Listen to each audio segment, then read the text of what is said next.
March, 415. Alexandria, Roman Egypt. The air, thick with the salt of the Mediterranean and the dust of the Libyan desert, carries a strange sound through the streets during the holy season of Lent. It is not the familiar murmur of the marketplace, nor the disciplined tramp of the Roman garrison. It is a low, guttural hum, the sound of 1,000 voices chanting psalms that have curdled into a war cry, the slap of 1,000 sandals on cobblestones, a human river flowing with malevolent purpose toward the Grand Caesareum, once a temple to the Caesars, now the city's main cathedral. Through this tent city, a chariot moves, carrying a woman whose name is spoken with reverence in the halls of power and with venom in the alleys of the faithful. This is the procession of Hypatia. Then, the river of bodies becomes a tidal wave. From the shadows of the colonnades pour the black-robed Parabolani, Cyril's shock troops, their faces contorted with a piety that looks indistinguishable from hate. The chariot is swarmed, the horses rear, their cries lost in the human roar. Hypatia is dragged from her seat, her philosopher's robes tearing in their grasp. There is no trial, no judge, no law. The mob is the law now. They haul her up the steps of the Caesareum, the irony thick enough to choke on.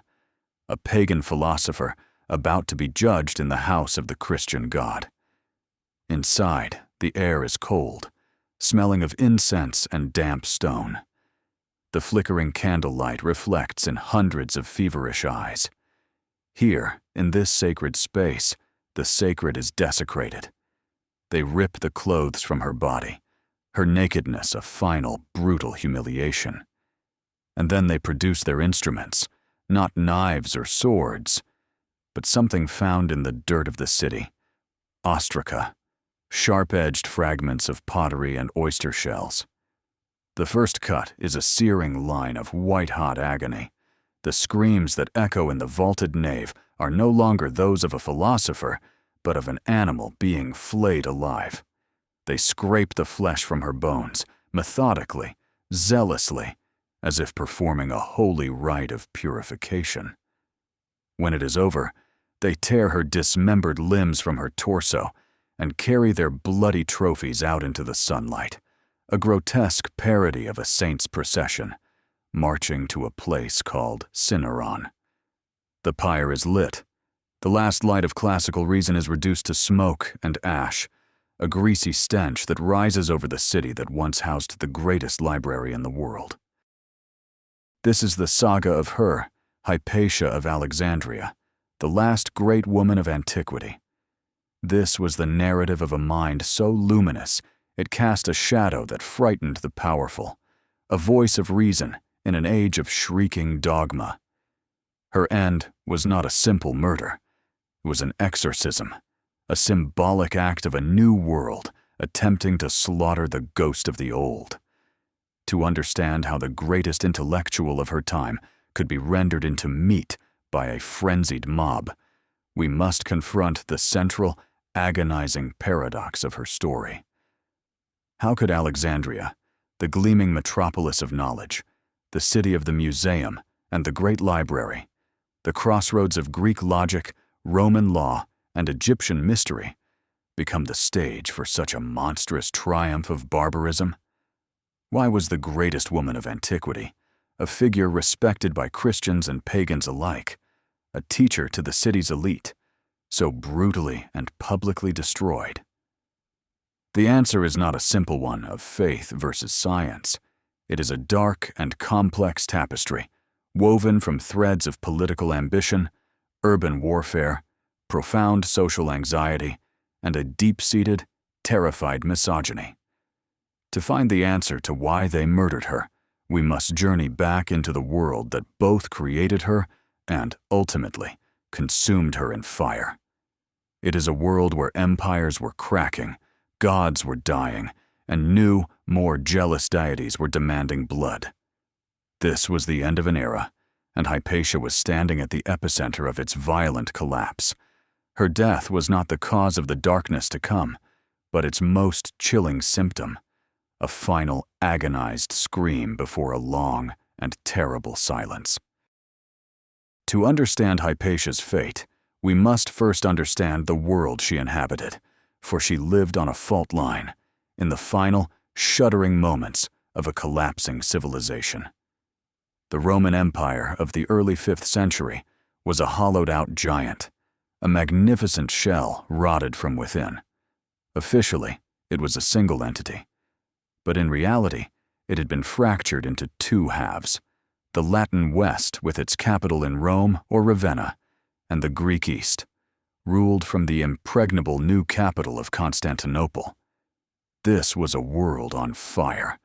Legions that had once conquered the known world were now stretched thin, fighting desperate rearguard actions against waves of Gothic, Vandal, and Hunnic tribes pouring across the frozen Rhine and Danube.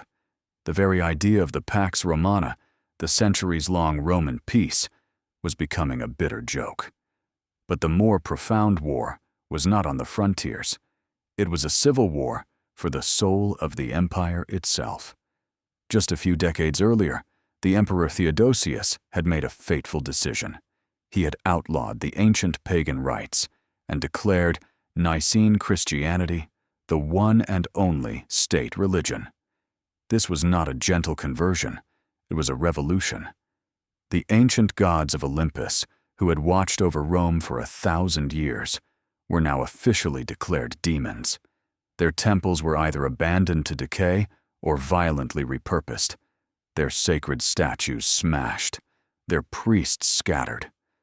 A new, militant faith was on the march, armed with a divine mandate and an unshakable certainty. At the heart of this new world order was the city of Alexandria. It was more than just a city. It was an idea.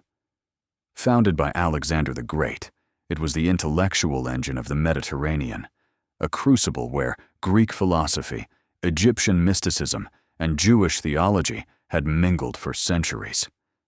Its legendary library, though past its prime, was still the symbol of a world built on inquiry and knowledge. But Alexandria was also a powder keg, a city with a long and bloody history of mob violence. Its teeming, cosmopolitan population was a volatile mix of Greeks, Egyptians, Jews, and Romans, and now a swelling, aggressive Christian population, itself divided into warring factions. The city was a microcosm of the empire's death throes, a place of immense intellectual light, locked in a mortal struggle with a rising tide of fanatical darkness. Into this crucible of change and decay, a singular mind was born. This is the narrative of her origins, a story that begins not in a palace or a temple, but in the heart of Alexandria's fading intellectual glory. Hypatia was the daughter of Theon, a name that resonated with the quiet authority of Alexandria's scholarly elite. Theon was not a politician or a priest. He was a mathematician and astronomer, a fellow of the Great Museum, that legendary institution that was the parent of the Great Library. He was by many accounts the last great scholar of this dying institution, a man who spent his life editing and preserving the canonical texts of Greek science, the works of Euclid and Ptolemy.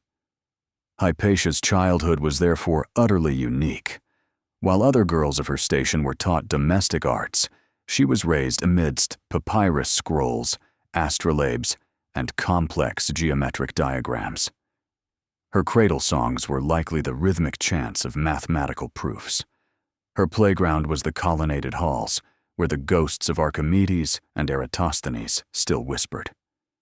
Theon, recognizing his daughter's prodigious intellect, broke with every convention of the age. He became her tutor, her mentor, her collaborator. He gave her an education that was denied to virtually all women and most men of her time, immersing her in the rigorous disciplines of mathematics, astronomy, and the deep, challenging waters of philosophy. This upbringing forged a character of exceptional discipline and clarity, She was taught not to believe, but to question, not to accept dogma, but to follow the path of logic, the logos, wherever it might lead. She was, in essence, the last child of the Hellenistic tradition, a tradition that valued reason, debate, and intellectual inquiry above all else.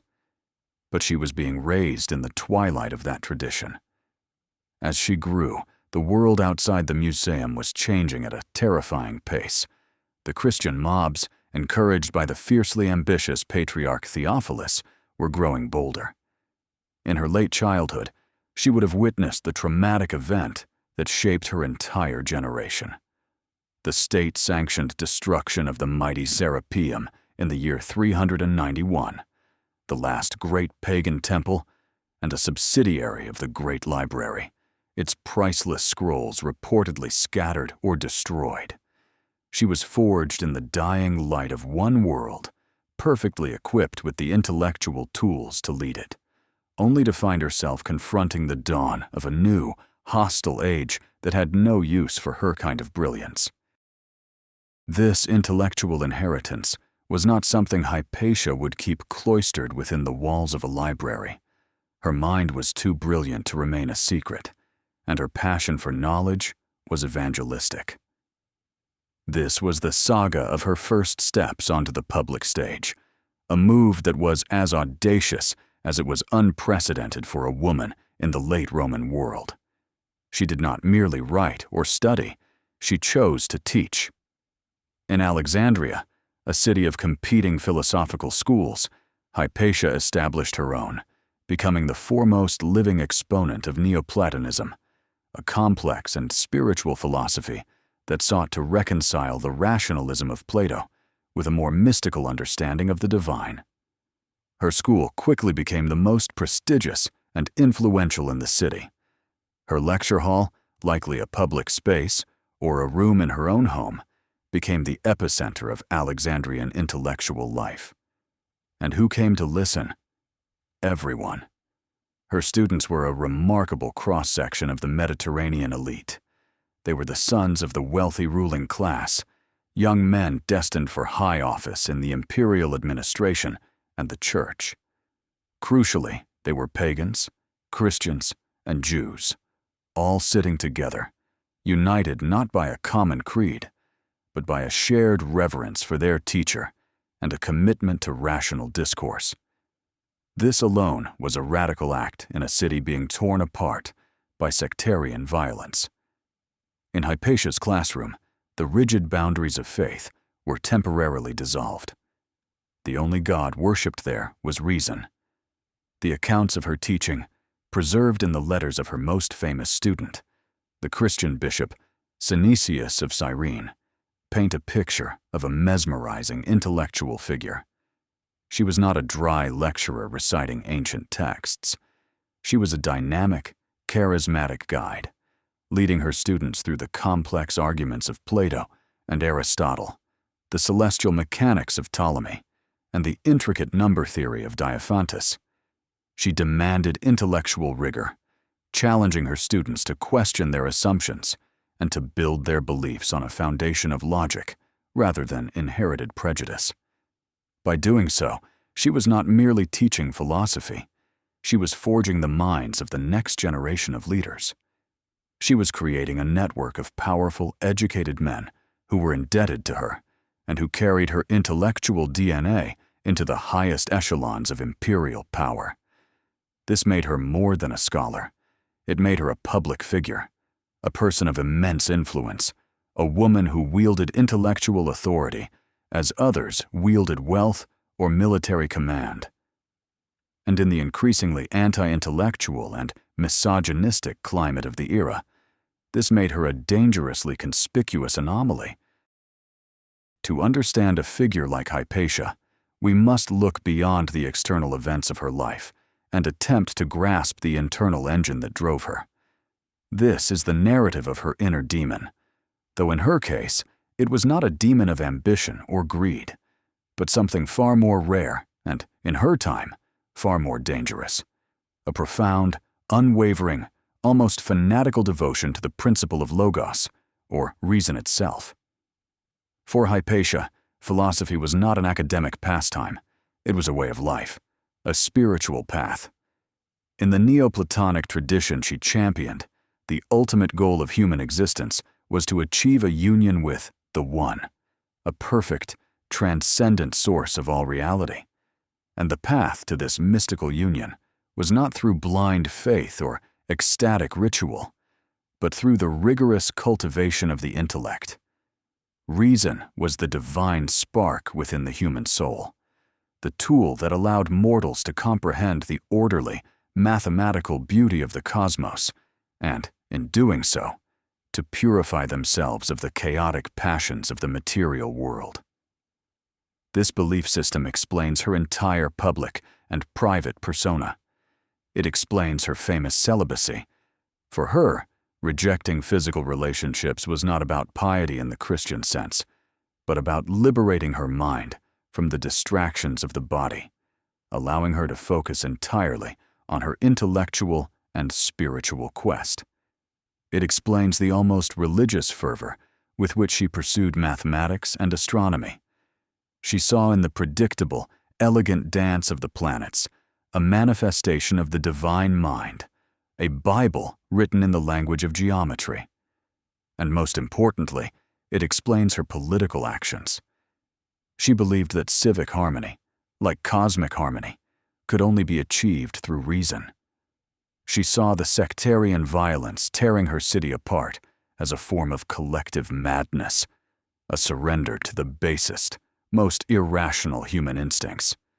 Her goal, as a teacher and a public figure, was to cultivate rational thought in the city's leaders, believing that if men of power could be guided by logic and a respect for evidence, then peace and justice would naturally follow. This was her gospel, the gospel of reason. But it was a gospel that put her on a direct collision course with the rising power of the institutional church. For men like Patriarch Cyril, truth was not something to be discovered through painstaking logical inquiry. It was a matter of divine revelation, recorded in Scripture and interpreted by the authority of the Church. Any other path to truth was, by definition, heretical and demonic. Hypatia's inner drive, her unwavering faith in the power of the human mind, was, in the eyes of her enemies, her greatest sin. It was a challenge not just to their political power, but to their entire worldview. The stage was now set for a tragedy, and all that was needed were the final actors to make their entrance. This was the saga of the fateful triangle, the convergence of three powerful individuals whose ambitions and ideologies would clash with catastrophic consequences, catching Hypatia in the deadly crossfire. The first point of this triangle was Hypatia herself, the established intellectual and moral authority of the city. The second point arrived in Alexandria in the year 414, a man named Orestes. He was the new Praefectus Augustalis, the imperial prefect of Egypt. In essence, he was the supreme civil and military authority in the province, appointed directly by the emperor in Constantinople. Orestes represented the power of the Roman state, the tradition of secular law and order that had governed the empire for centuries. He was ambitious, a Christian by necessity, but a Roman aristocrat by temperament, and he was determined to assert his authority over the notoriously turbulent city. Upon his arrival, he did what any intelligent leader would do. He sought out the most respected and influential figures in the city for counsel. Naturally, he was drawn into Hypatia's circle. He began to attend her lectures and consult with her privately, recognizing in her a powerful ally with deep connections to the city's elite, and a mind capable of providing wise, dispassionate advice. An alliance formed between them, one based on mutual respect and a shared goal of maintaining civic order. But this alliance was immediately perceived as a threat by the third point of the triangle, who had taken his position just 2 years earlier. Cyril, the new patriarch of Alexandria. Cyril was the nephew of the previous patriarch, Theophilus, the man who had overseen the destruction of the Serapeum. He had inherited his uncle's political machine and his ruthless ambition, but he possessed an even more fervent, unbending, and intolerant brand of faith. From the moment he took the throne of St. Mark, Cyril sought to transform his office from one of spiritual leadership to one of absolute power, challenging the authority of the Roman state at every turn. He saw himself as God's chosen ruler of Alexandria, and in the alliance between Orestes the prefect and Hypatia the pagan philosopher, he saw a mortal threat to his ambitions. He saw a secular Roman governor being advised, perhaps even bewitched, by a woman who represented everything he despised: paganism, classical philosophy, female authority, and a worldview that placed human reason on a par with divine revelation. The city of Alexandria was now too small for these three figures. A collision was inevitable. Orestes and Cyril were the two tectonic plates of power representing the state and the church. Hypatia, standing between them, was the fault line where the earthquake would strike. The alliance between the philosopher and the prefect was not merely a friendship, it was a strategic partnership that reshaped the political landscape of Alexandria. This is the narrative of Hypatia's full entry into the great game, a high-stakes arena where she wielded her intellectual capital as a potent political weapon. Orestes, as the representative of a distant emperor, was in a precarious position. Alexandria was notoriously difficult to govern, and he needed local allies to secure his rule. In Hypatia, he found the perfect partner. Her public lectures gave her a platform, and her private salons were the nerve center of the city's non-clerical elite. This powerful network included wealthy landowners, senior civil servants, and influential merchants, a mix of moderate Christians and educated pagans who were increasingly alarmed by the growing power and militancy of the patriarch. Hypatia became, in effect, Orestes' chief advisor and strategist. Her home became a shadow court, an alternative center of power to Cyril's bishopric. Here, policies were discussed, strategies were formulated, and a political bloc was formed to resist the patriarch's encroachments on secular authority. For the first time, a woman, a pagan philosopher, was at the heart of Roman provincial governance. This was an unprecedented and, for many, a deeply unsettling development. Her influence was everywhere. When Orestes issued edicts, many heard Hypatia's rational voice behind the prefect's legal language. When he appointed officials, her recommendations were likely a key factor. She was fighting for her vision of a civil society, one governed by law, not by religious decree, one where different communities could coexist peacefully, their disputes mediated by a neutral state rather than by mob violence. But every political victory for the Orestes-Hypatia faction was a stinging defeat for Cyril. It enraged him that the imperial governor, a baptized Christian, would prefer the counsel of a pagan serpent to that of the city's chief shepherd. It was a public humiliation, a direct challenge to his claim of ultimate authority. He began to see Hypatia not just as a political opponent, but as a diabolical influence, a sorceress who had enchanted the prefect and was poisoning the city's political life. The great game was becoming a holy war in his eyes, and Hypatia was no longer just a player. She was being cast in the role of the chief antagonist, the demonic queen who had to be removed for God's will to prevail in Alexandria. To truly comprehend the forces arrayed against Hypatia, we must look beyond the single figure of Cyril and identify the broader, more terrifying antagonist she faced. This was the saga of the rise of the Black Robes, a new form of militant Christianity that was fundamentally opposed to the Hellenistic world of reason and tolerance that Hypatia embodied. The true enemy was an ideology, a zealous and uncompromising worldview that saw the world in stark black and white. Saved versus damned, Christian versus pagan, God's truth versus demonic falsehood. In this worldview, there was no room for nuance, debate, or the Socratic admission of ignorance. Classical learning was not a path to wisdom, but a pagan snare, filled with the seductive lies of demons. The gods of Greece and Rome were not metaphors or cultural artifacts. They were real, malevolent entities to be fought and destroyed. And the physical manifestation of this ideology was a new and potent force in the cities of the late empire: the monks. In the Egyptian desert, the monastic movement had begun as a quest for solitary spiritual purity. But by the early 5th century, it had produced a new breed of urban monastic shock troops. In Alexandria, they were known as the Parabolani, men who were officially a church-affiliated brotherhood dedicated to caring for the sick, but who increasingly functioned as Cyril's private army, his enforcers on the streets. These men, often recruited from the impoverished and uneducated Egyptian underclass, were filled with a burning, righteous fury. They saw the wealth and sophistication of the Greco-Roman city as corrupt and sinful.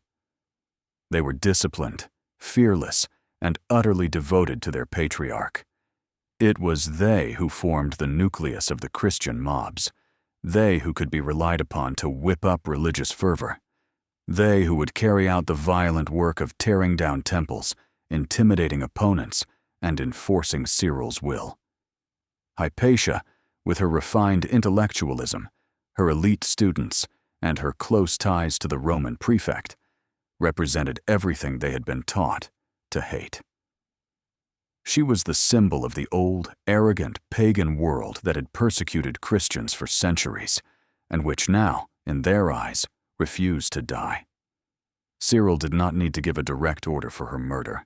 He merely needed to unleash this force, to point their rage and resentment in her direction. The true antagonist was this organized, weaponized fanaticism, an ideology that demanded total submission and saw a brilliant, independent woman of reason not as a fellow citizen, but as an enemy of God who had to be eradicated. Catastrophes rarely arrive without warning. They are often preceded by smaller tremors that reveal the deep, unstable faults beneath the surface.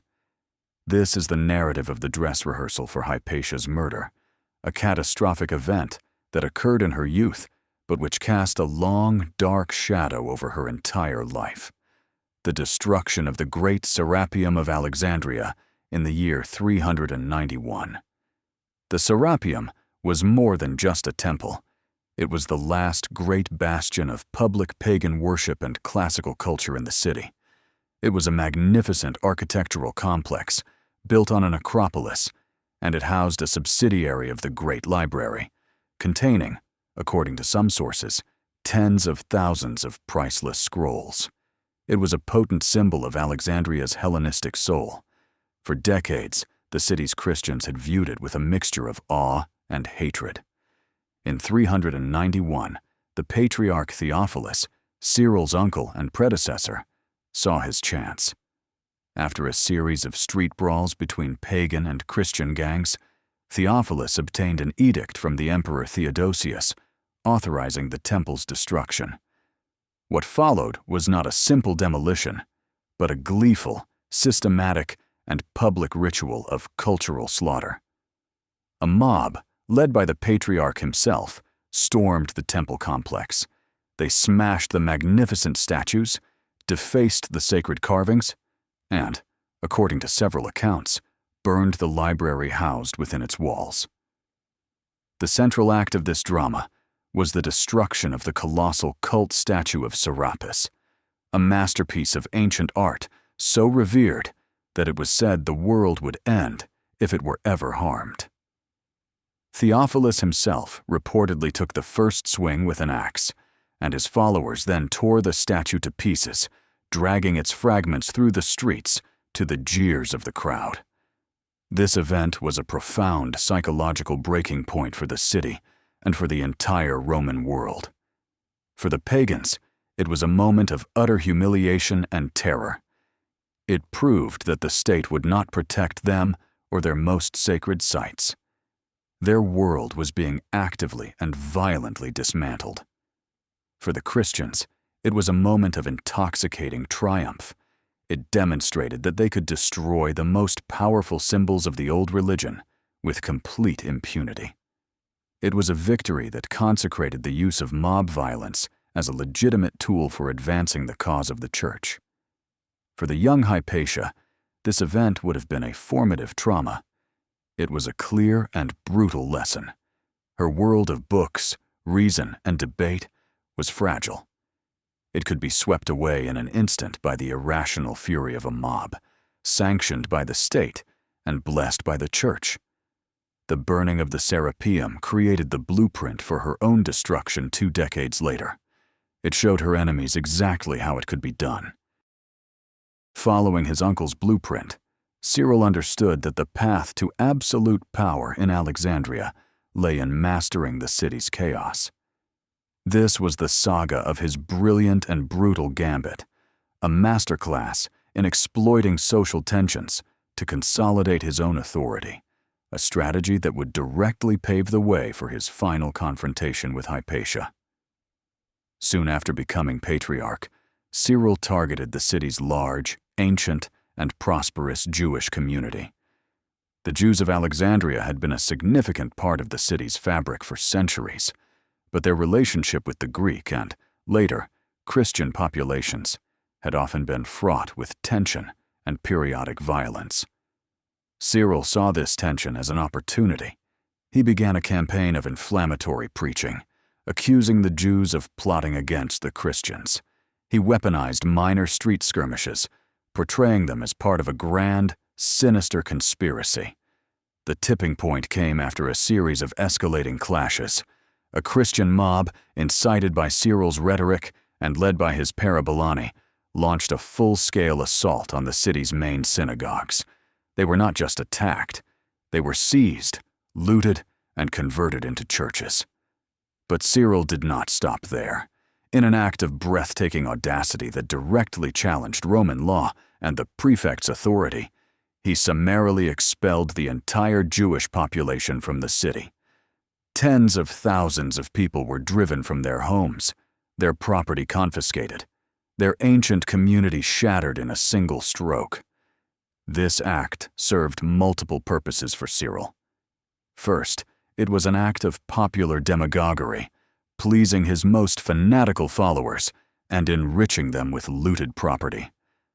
Second, and more importantly, it was a direct test of strength against the Roman state.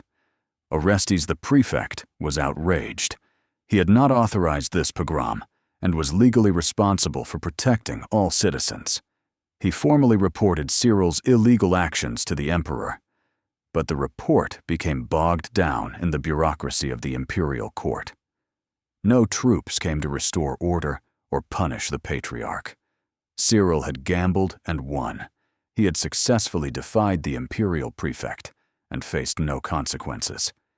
This victory emboldened him immensely. It taught him that he could use his private army and the power of the mob to create facts on the ground, leaving the secular authorities to complain impotently. He had eliminated one of the city's major power blocks, and now he could turn his undivided attention to the other source of opposition, the secular Greco-Roman elite that gathered around the prefect and his pagan advisor, Hypatia. The expulsion of the Jews was the second act of the tragedy. The third and final act was about to begin. While Cyril was consolidating his power through violence and intimidation, Hypatia's authority reached its zenith through entirely different means. This is the narrative of her greatest triumph, a reign not of dogma, but of intellect, where she became the uncrowned Queen of Alexandria. Her power was not formal. She held no office, commanded no army, and passed no laws. Her throne was the lecturer's chair. Her scepter was a tool for pointing at astronomical charts, and her crown was the universal respect she commanded from the city's best and brightest. To be a student of Hypatia was the ultimate status symbol for the Alexandrian elite. Her home was the most important salon in the Eastern Mediterranean, a place where the city's intellectual and political life converged. Here, in an atmosphere of reasoned debate, the most pressing issues of the day were discussed, not just philosophy and science, but law, ethics, and public policy. A recommendation from Hypatia could launch a young man's career in the imperial bureaucracy. Her approval lent legitimacy to political decisions. She was, as the 7th century writer John of Nikiu grudgingly admitted centuries later, a figure of immense public authority.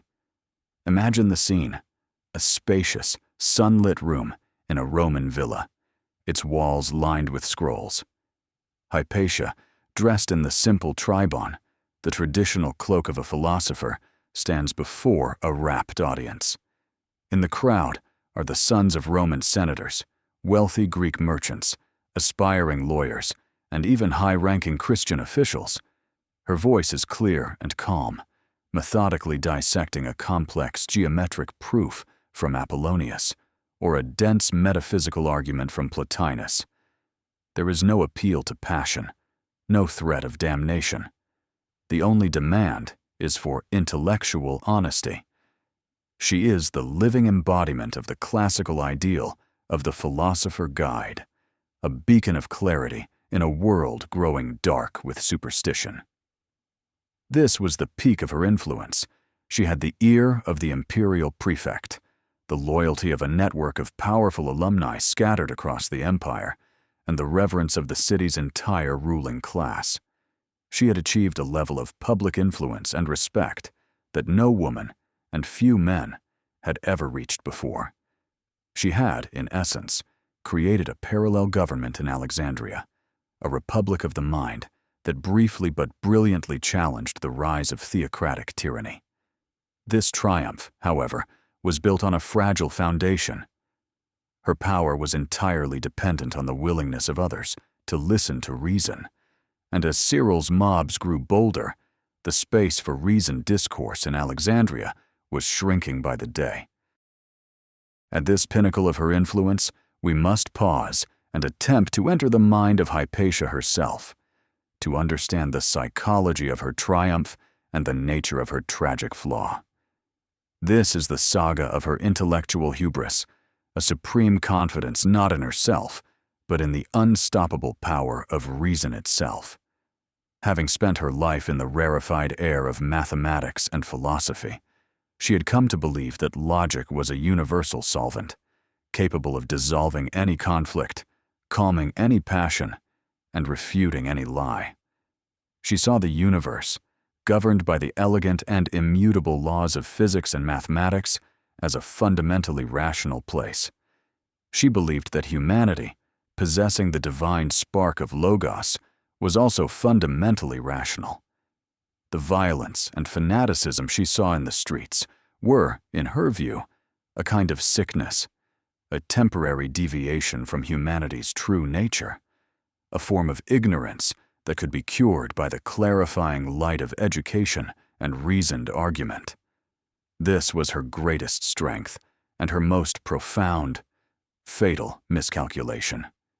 She looked at a man like Cyril and saw not an ideologue driven by a lust for power and a deep-seated hatred, but simply a man in error, a man whose flawed premises could be corrected through Socratic dialogue. She looked at the Parabolani and saw not a fanatical mob hungry for violence, but a misguided flock that could be pacified if only their leaders could be persuaded to see reason. She profoundly, catastrophically, underestimated the primal, non-rational forces that truly govern human affairs: fear, tribal loyalty, resentment of the elite, and the intoxicating, unifying power of a shared hatred. Her belief in reason was so absolute that it blinded her to the reality of the world she was living in. She thought she was participating in a debate, when in fact she was fighting in a war. She brought logic to a knife fight. This intellectual hubris explains why she refused to flee the city when the danger became obvious. To flee would have been to admit that reason had failed, that the forces of irrationality were stronger. For her, that would have been a betrayal of her entire life's work, a philosophical suicide. And so she stayed, convinced until the very end that the light of her logic could still disperse the encroaching darkness, a brilliant but fatally naive assumption that would lead her directly to the stone floor of the Caesareum. To understand the ferocity of the conflict, we must move from the grand stage of politics and ideology to the intimate, poisonous drama of personal animosity. This is the narrative of the sworn enemy, a close-up portrait of Cyril of Alexandria, the man who would become a saint and a doctor of the church, but who was also the architect of Hypatia's destruction. Cyril was a man of formidable intellect and iron will, a brilliant theologian, and a masterful political operator. But his character was forged in a crucible of insecurity and ambition. He had spent years in the desert with the monks, absorbing their asceticism and their apocalyptic, dualistic worldview. He came to power in a contested election for the patriarchate, a bitter struggle that left him paranoid and obsessed with consolidating his authority. He saw threats and conspiracies everywhere, and in Hypatia, he found the perfect vessel for all his fears and resentments. First, she was a woman, and his theological writings are filled with a conventional but deeply felt misogyny.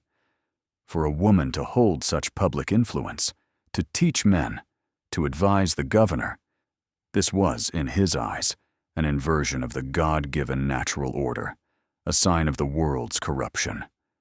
Second, she was a pagan, a Hellene, a living symbol of the intellectual tradition that the church had fought for centuries. In his mind, her philosophy was not a search for truth, but a demonic deception, a seductive web of lies designed to lead souls away from Christ. Third, and most critically, she was his direct political rival. She commanded the loyalty of the city's elite, the very people he needed to control.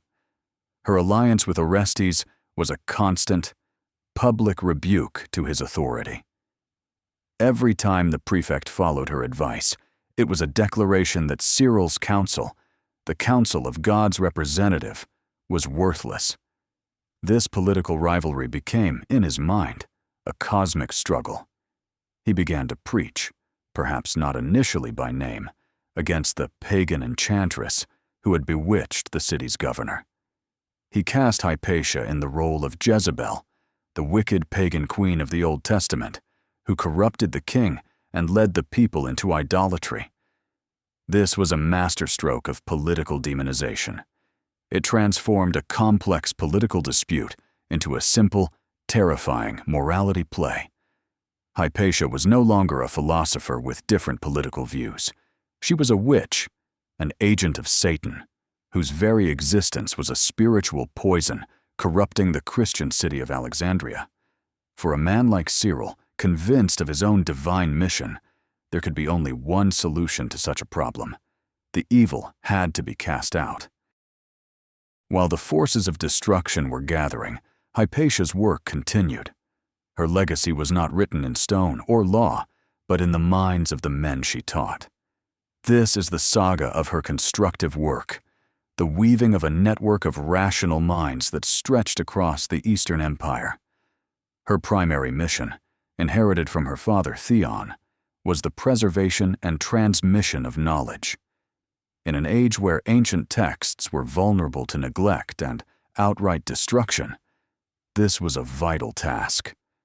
She wrote extensive commentaries on foundational works of Greek science, on the Arithmetica of Diophantus, the foundational text of algebra, on the conics of Apollonius of Perga, the definitive study of conic sections. And she assisted her father in producing a new, improved edition of Ptolemy's Almagest, the astronomical Bible of the ancient world for the next 1,000 years. These were not mere academic exercises. They were acts of civilizational preservation, ensuring that the intellectual tools of the classical world would survive the coming darkness. But her most profound impact was on her students. She trained a generation of leaders, instilling in them her values of intellectual rigor, tolerance, and public service. The most famous of these was Synesius of Cyrene, a wealthy aristocrat who came to her as a pagan student of Neoplatonism and left as her devoted disciple. Synesius would later convert to Christianity and become the Bishop of Ptolemais, a major city in Libya. His surviving letters are a testament to Hypatia's enduring influence. He writes to her with a reverence bordering on worship, calling her mother, sister, teacher, and withal benefactress. Even as a bishop, he continued to consult her on philosophical matters, and even on the construction of scientific instruments like the astrolabe. Synesius is a tantalizing glimpse of what might have been, a Christianity that could have been reconciled with classical reason, a church led by men of philosophical depth and intellectual openness. Through students like Synesius, Hypatia's intellectual DNA was injected into the very bloodstream of the institution that was, in Alexandria, working to destroy her. She was building bridges, while Cyril was building walls. Her construction was quiet, intellectual, and slow. His destruction would be loud, violent, and fast. In the end, her project of creating a more rational world would prove too fragile to withstand the coming storm. But the seeds she planted in minds like Synesius's would lie dormant, waiting for a distant future renaissance. To fully grasp the campaign against Hypatia, we must understand how her personal virtues were systematically twisted into weapons against her. This is the narrative of the woman behind the toga, the intimate details of her life that her enemies warped into a monstrous caricature. Hypatia was, by all contemporary accounts, a figure of great personal charisma and moral authority. She was celebrated not only for her intellect, but also for her character. She chose a life of celibacy, dedicating herself entirely to the pursuit of philosophy. This was a recognized path for a serious philosopher, a way of demonstrating mastery over the physical passions. She also adopted a simple, almost ascetic lifestyle, dressing in the plain tribun of a scholar rather than the lavish silks of a wealthy woman. And she was known for her accessibility, engaging in conversation with anyone she met in the streets. She was, in short, the living embodiment of the classical philosophical ideal, temperate, virtuous, and dedicated to the public good. But in the toxic atmosphere of Cyril's Alexandria, these very virtues were inverted, presented as evidence of her demonic nature. Her celibacy. This was not seen as philosophical discipline, but as something unnatural, a sign that she was not a proper woman. Whispers began to circulate that she was a sorceress who had sacrificed her femininity to gain occult powers, her simple dress and public accessibility.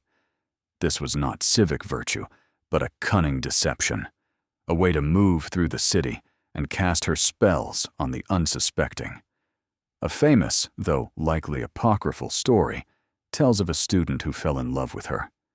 To rebuff him and teach him a lesson about earthly passions, she is said to have presented him with her menstrual rags, saying, "This is what you are in love with, young man, nothing beautiful." The story was meant to illustrate her devotion to a higher, purer reality. But for her enemies, it was more proof of her shocking, unnatural, and unwomanly character. The historian Damasius, writing a century later, reports the rumors that circulated, that she practiced dark arts, that she could bewitch men with a glance, that her astronomical instruments were not for science, but for divination and astrology. Her brilliance was reframed as witchcraft. Her moral authority was reframed as satanic influence. By twisting the very essence of her character, her enemies succeeded in dehumanizing her, transforming her in the public imagination from a respected teacher into a monstrous other who had to be destroyed for the city's salvation. The simmering conflict between the church and the state soon boiled over into open warfare on the streets of Alexandria. This is the saga of the first cracks in the edifice of Roman order, the harbingers of the storm that would soon consume Hypatia. The tension had reached a breaking point. Orestes, the prefect, continued to resist Cyril's attempts to usurp his authority, and Hypatia continued to be his most visible and influential supporter. Cyril, having successfully tested his power against the Jewish community, decided to escalate his assault on the prefect directly. The opportunity arose from a dispute over public entertainments. Orestes issued an edict regulating mime shows, a standard function of a Roman governor. But Cyril saw it as another attempt to assert secular control over the city's public life. He responded with a show of force that was breathtaking in its audacity. He summoned a mob of some 500 monks from the nearby Nitrian desert, a hardened group of religious fanatics. This was not a spontaneous crowd. This was a disciplined paramilitary force, imported into the city for a specific mission. They intercepted Orestes' chariot as he was proceeding through the city in an official procession. They surrounded him, shouting insults, accusing him of being a pagan and an idolater. The prefect, a baptized Christian, protested his faith, declaring that he had been baptized by the Archbishop of Constantinople himself. But the mob was not interested in theological debate. Their leader, a monk named Ammonius, hurled a stone that struck Orestes in the head, wounding him and covering him in blood. The prefect's small guard of soldiers, terrified of the mob's size and fury, abandoned him and fled. For a moment, the supreme representative of the Roman emperor in Egypt was alone, bleeding, at the mercy of a fanatical mob. He was only saved when ordinary citizens of Alexandria, appalled by the assault on the governor, intervened and drove the monks away. Orestes had Ammonius arrested, publicly tortured to death, and then reported the entire insurrection to the emperor. But Cyril, far from being chastened, doubled down. He retrieved Ammonius's body, gave him a martyr's funeral, and declared him a saint who had died in the defense of the faith. The battle lines were now irrevocably drawn. Cyril had declared open war on Roman authority. He had shown that he was willing to use lethal force against the governor himself. And for Orestes, and for everyone in the city, the message was clear.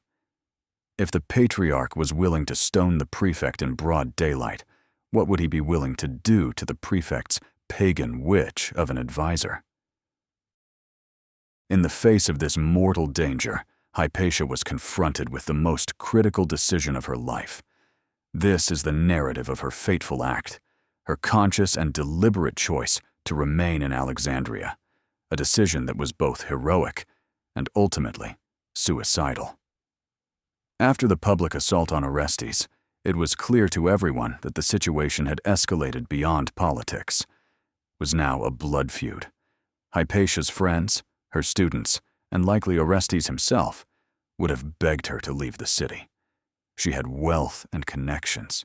She could have easily retired to Athens or taken refuge in Constantinople. A life of quiet scholarship in a safer city was still possible, but she refused. To understand this seemingly irrational decision, we must return to the core of her character and her philosophical beliefs. Firstly, there was her sense of duty. She was not just a scholar, she was a public figure, a leader of the city's moderate faction. To flee would be to abandon her allies, to desert Orestes, and to surrender the city to the forces of fanaticism. It would have been an act of political and personal cowardice that her entire philosophy rejected. Secondly, there was her pride.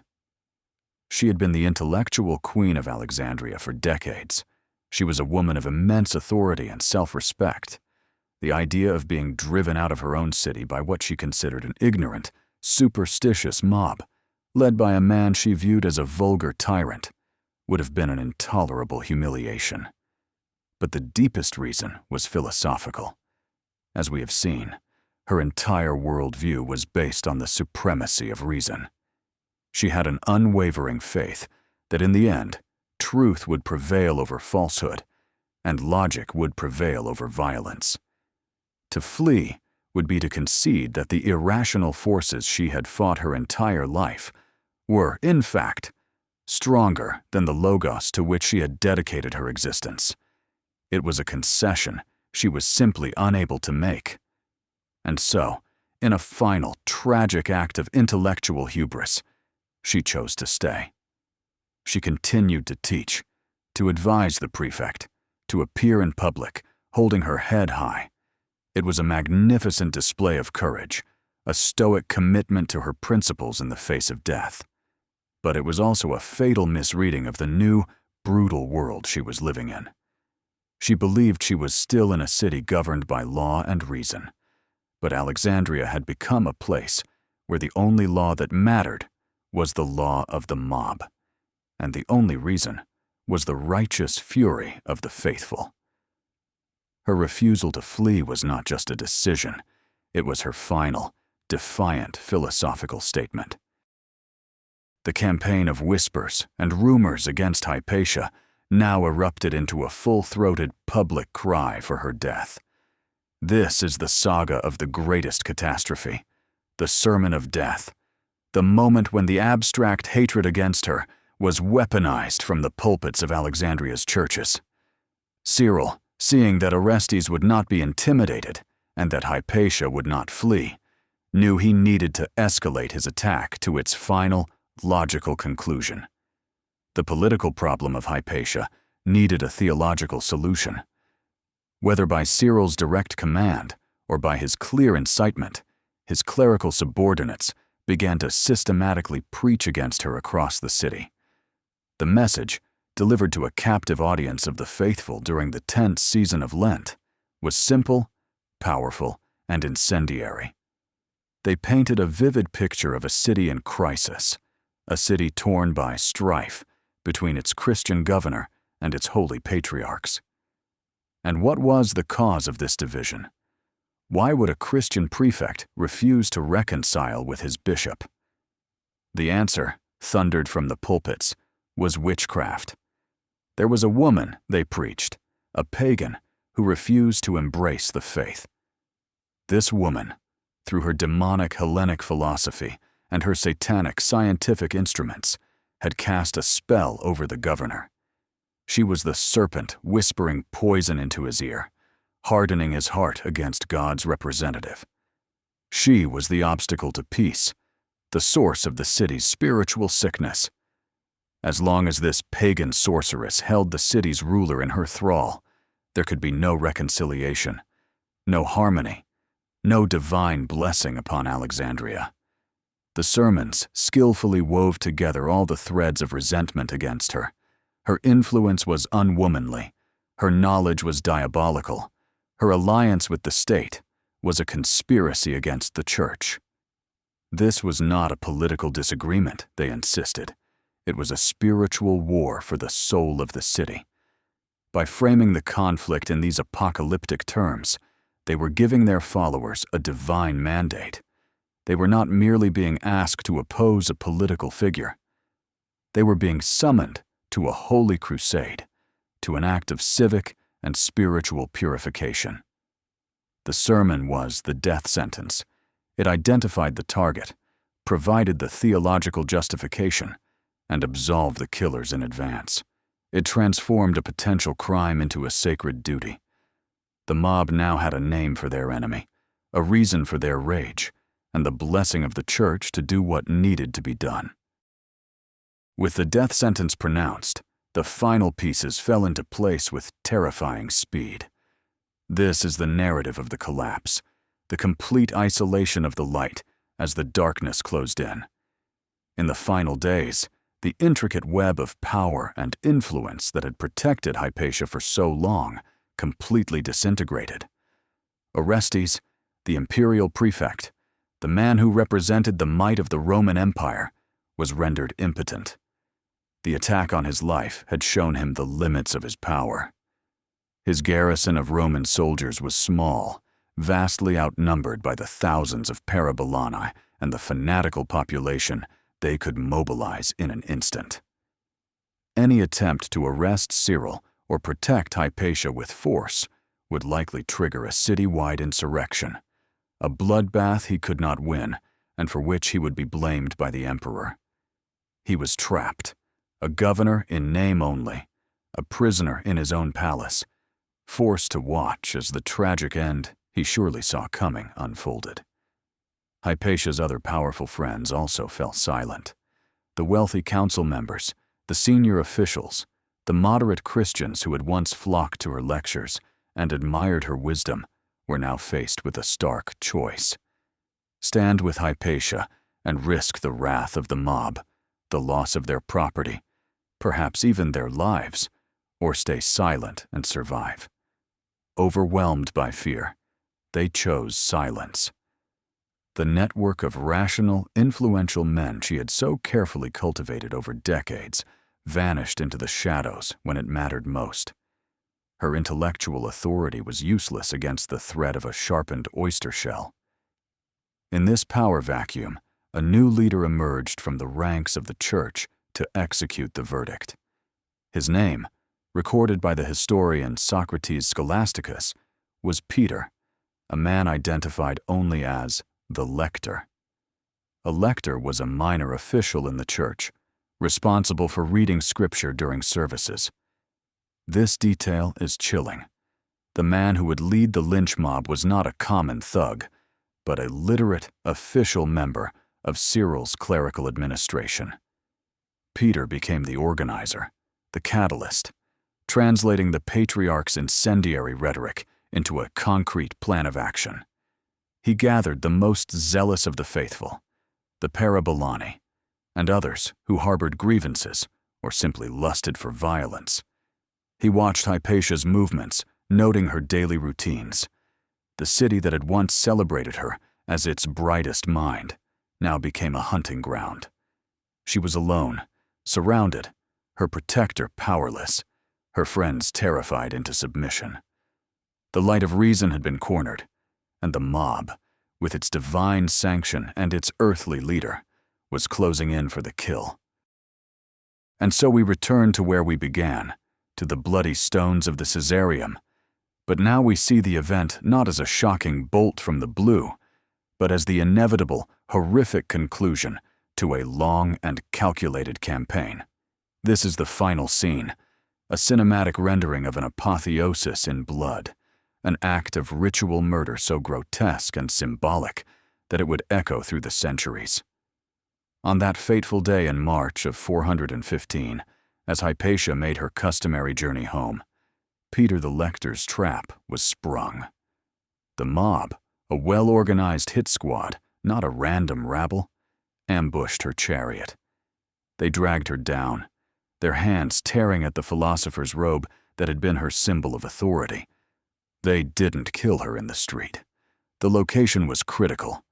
They hauled her to the Caesareum, the great cathedral, the seat of Cyril's power. This was a symbolic act of immense importance. Her execution was to be a sacrifice, a ritual purification performed in the city's most holy Christian site. It was a visible and brutal declaration that the church, not the state, was now the ultimate authority in Alexandria. Inside, stripped naked before the altar, she was no longer Hypatia the philosopher. She was reduced to a pagan witch, a female body to be desecrated. The use of ostraka, the pottery shards and oyster shells, was another layer of symbolic horror. It was a method of killing that was uniquely brutal and dehumanizing, a way of erasing her not with a clean cut, but by scraping and flaying, as if to scrape away the very memory of her existence. When the bloody work was done, the final act of the ritual began. They hacked her body apart. This was not random mutilation.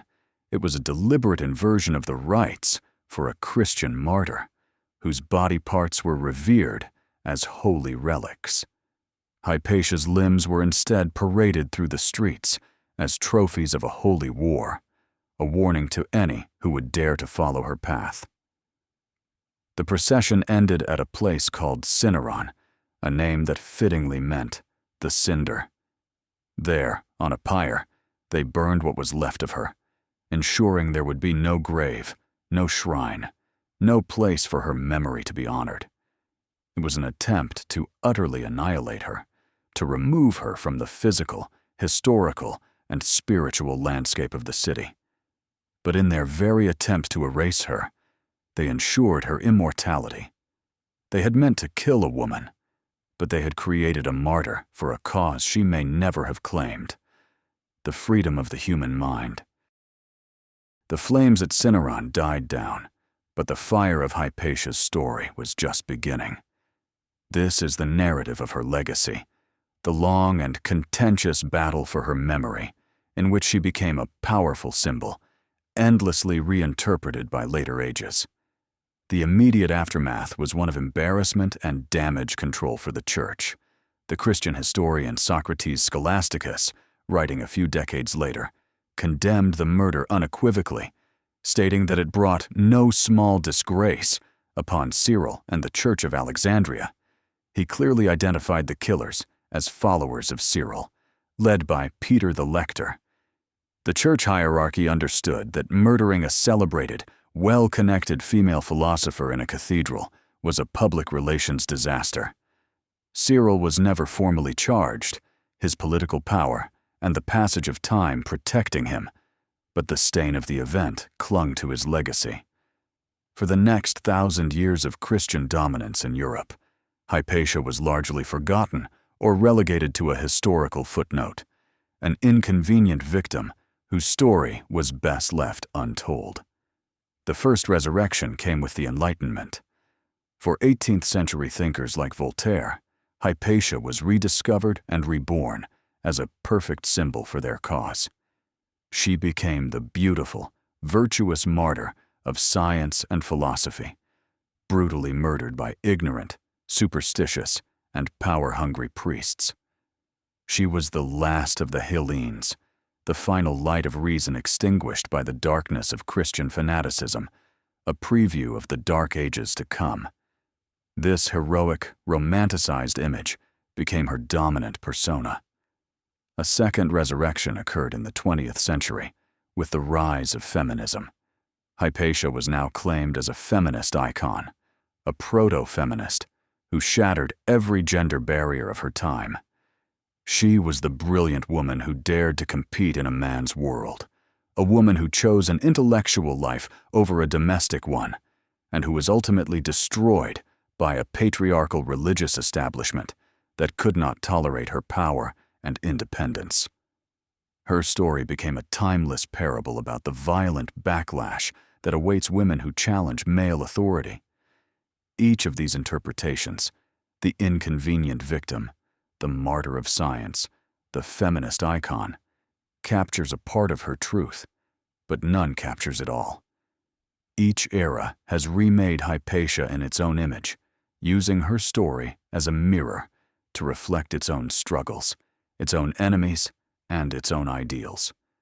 Her true self, the complex Neoplatonist philosopher, is often lost behind these powerful symbolic masks.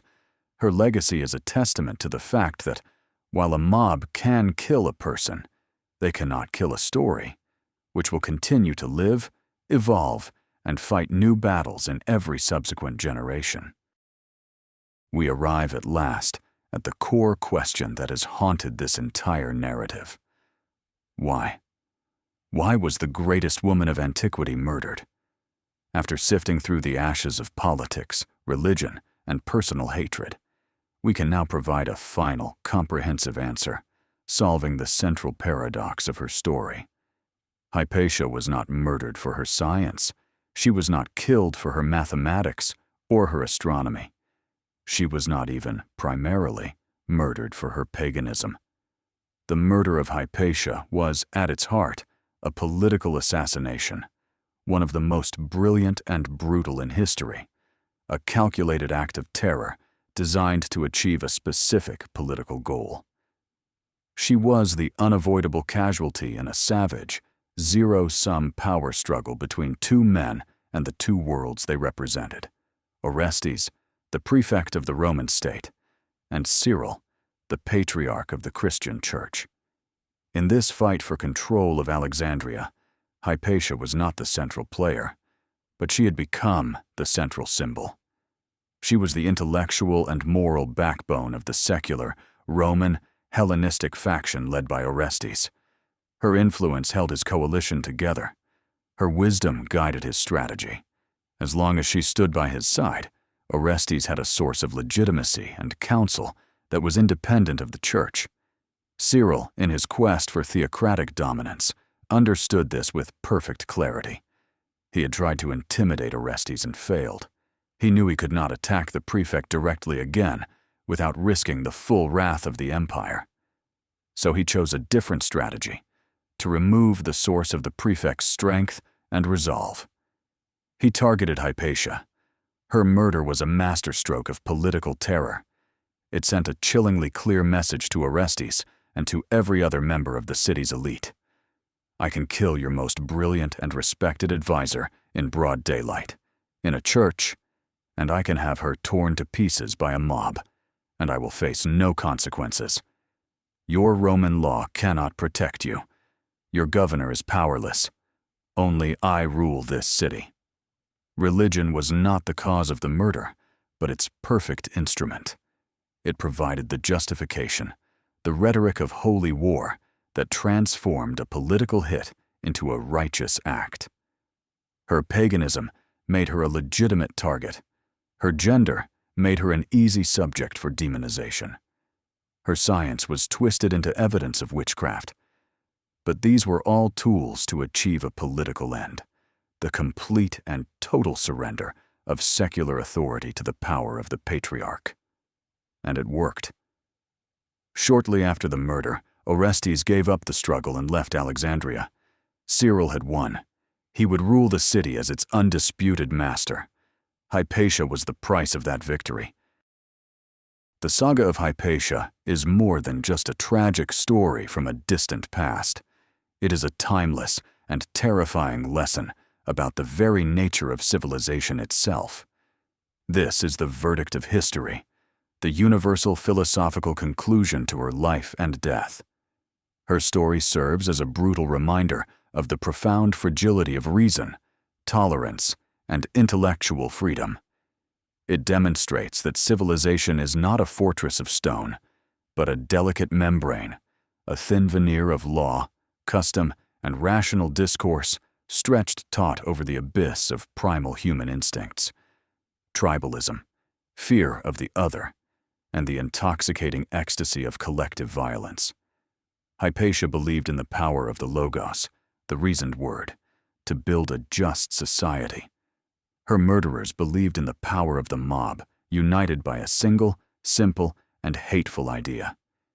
In the end, the mob was stronger.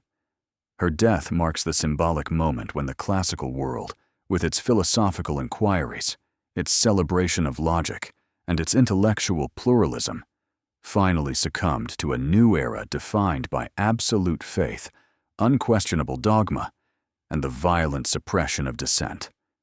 It was a clash of two worlds: the world of Athens, represented by Hypatia's classroom, and the world of a certain kind of Jerusalem, represented by Cyril's mob. It was the conflict between the Socratic method, which questions everything, and the dogmatic creed, which provides all the answers. The lesson of Hypatia is that this conflict is never truly over. In any society, in any era, the forces of fanaticism, anti-intellectualism, and intolerance are always lurking just beneath the surface.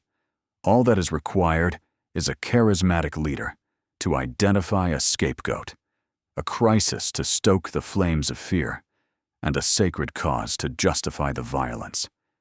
Hypatia's fate is a permanent warning engraved in the memory of civilization: that no society is immune to the lure of barbarism, that progress is never permanent, and that the lights of reason, once extinguished, can take a very, very long time to reignite. She stands as an eternal sentinel, guarding the fragile flame of knowledge against the ever-present darkness. We are left with a final, haunting image, a metaphor that encapsulates the entirety of this epic tragedy. It is the image of the scattered ashes. Picture the scene on the day after the murder. The pyre at Cinnarron has burned down to embers. A Mediterranean wind blows across the blackened ground, lifting the fine gray dust, all that remains of the physical form of Hypatia, of her brain that held the secrets of Diophantus and Ptolemy, of her hands that had crafted astrolabes and written commentaries. The wind carries these ashes across the city.